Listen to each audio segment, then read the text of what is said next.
معزز سامعین و حاضرین، حضرت بشر حافی رضی اللہ تعالی عنہ اپنے ابتدائی دور میں شراب کا کاروبار کیا کرتے تھے۔ شراب کا آپ کا ایک اڈا تھا، بہت زیادہ شراب کا کاروبار کیا کرتے تھے، اللہ کی نافرمانی میں اپنی زندگی گزار رہے تھے۔ ایک دن ہوتا یہ ہے کہ حضرت بشر حافی رضی اللہ تعالی عنہ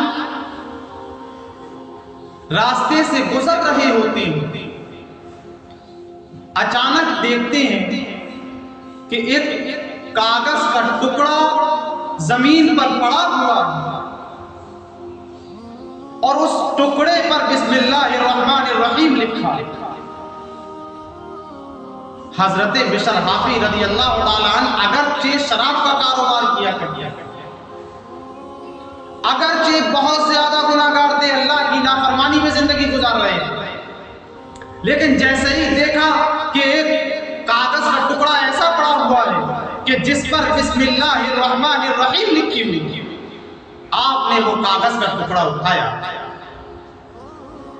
اور اس کو چوما، اور آپ کے پاس جتنے بھی روپے تھے آپ نے ان پیسوں سے خوشبو خریدی، اور خوشبو خریدنے کے بعد اس کاغذ پر خوشبو کو لگایا اور پھر ایک اچھے طریقے سے ایک دیوار پر اس کو چپکا دیا۔ حضرت بشر حافی ابھی تک شراب کا کاروبار کیا کرتے، ابھی تک زندگی اللہ کی نافرمانی میں گزر رہی تھی، ابھی تک زندگی اس حال میں گزر رہی تھی کہ اللہ سے دوری بنی ہوئی تھی، لیکن جیسے ہی قرآن کی عزت کی، اللہ کے مقدس قرآن کو خوشبوؤں سے معطر کیا، اٹھایا، چوما، اللہ کو بشر حافی کی یہ ادا اتنی پسند آئی کہ اے بشر حافی، تم نے ہمارے قرآن کی عزت کی ہے، تم نے ہمارے قرآن کو چوما ہے، آج ہم تمہیں مقام دے دیتے ہیں۔ ابھی تک تمہاری زندگی ہم سے دور ہو کر گزر رہی تھی، ابھی تک تمہاری زندگی شراب سے گزر رہی تھی، لیکن اے بشر حافی، تم نے قرآن کی عزت کی ہے، قرآن کو چوما ہے، قرآن کو خوشبو سے معطر کیا ہے، ہم تمہیں توبہ کی توفیق دے دیتے ہیں، ہم تمہیں اپنا مقرب بندہ بنا لیتے ہیں۔ معزز سامعین و حاضرین، حضرت بشر حافی نے جیسے ہی قرآن کی عزت کی، اللہ نے حضرت بشر حافی کو توبہ کی توفیق دے دی۔ مورخین نے لکھا ہے، بے شمار تفاسیر کے اندر یہ بات لکھی ہوئی ہے کہ جب حضرت بشر حافی رضی اللہ تعالی عنہ کو توبہ نصیب ہوئی تھی، اس وقت آپ ننگے پاؤں تھے، تو اس وجہ سے حضرت بشر حافی رضی اللہ تعالی عنہ ساری زندگی ننگے پیر ہی رہا تھا، کیونکہ حضرت بشر حافی یہ پسند کرتے تھے کہ اللہ نے مجھے جو توبہ نصیب کی ہے وہ اس حالت میں کی تھی کہ میں ننگے پیر تھا، تو جس حالت میں مجھے اچھی چیز نصیب ہوئی اب میں اسی حالت میں ہمیشہ رہوں۔ اس وجہ سے حضرت بشر حافی رضی اللہ تعالی عنہ ساری زندگی ننگے پیر رہا تھا۔ مفسرین نے لکھا ہے کہ حضرت بشر حافی نے قرآن کی عزت کی تھی، اللہ نے توبہ بھی نصیب کر دی اور بشر حافی کو یہ مقام دے دیا کہ جب تک بشر حافی زندہ رہے، مدینے جب تک بشر حافی زندہ رہے گلیوں میں ٹہلا کرتے تھے، کوئی جانور بھی حضرت بشر حافی کے ادب میں گوبر نہیں کرتا، اس وجہ سے کہ بشر حافی ننگے پیر رہتے ہیں، کہیں ایسا نہ ہو کہ ہم گوبر کر دیں اور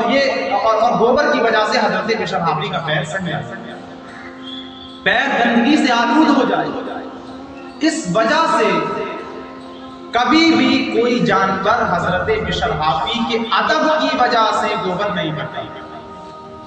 کیونکہ حضرت بشر حافی نے ساری زندگی ننگے پیر گزاری،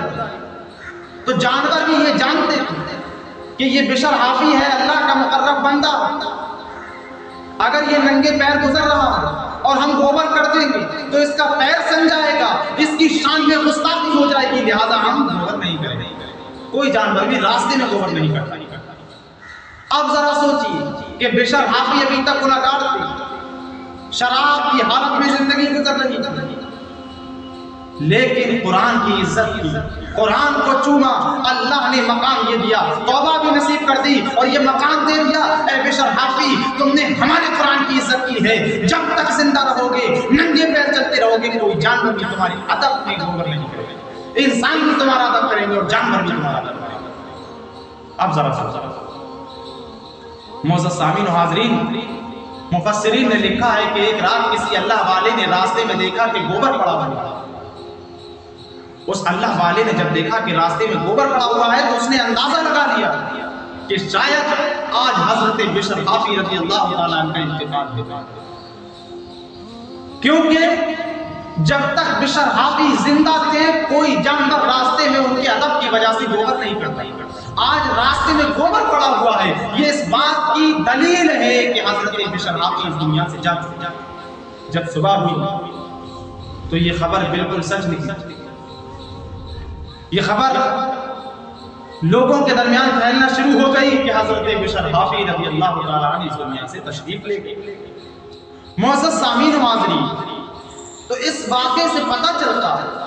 کہ ہمیں قرآن سے کتنا تعلق جوڑنے کی ضرورت ہے، ہمیں قرآن سے کتنی محبت کرنے کی ضرورت ہے، ہمیں قرآن کی کتنی تعلیمات پر عمل کرنے کی ضرورت ہے۔ حضرت بشر حافی کا تعلق جیسے ہی قرآن سے جڑا توبہ نصیب ہو گئی، حضرت بشر حافی کا تعلق جیسے ہی قرآن سے جڑا جانوروں نے ادب کرنا شروع کر دیا، یہاں تک کہ راستے میں گوبر کرنا شروع کر دیا۔ تو قرآن سے جن لوگوں کا تعلق جڑتا جاتا ہے اللہ ان کو بلند مقام سے نوازتا ہے۔ اجمیر کی سرزمین پر بھی حضرت خواجہ غریب نواز رضی اللہ تعالیٰ عنہ کا تعلق قرآن سے جڑا ہوا ہے۔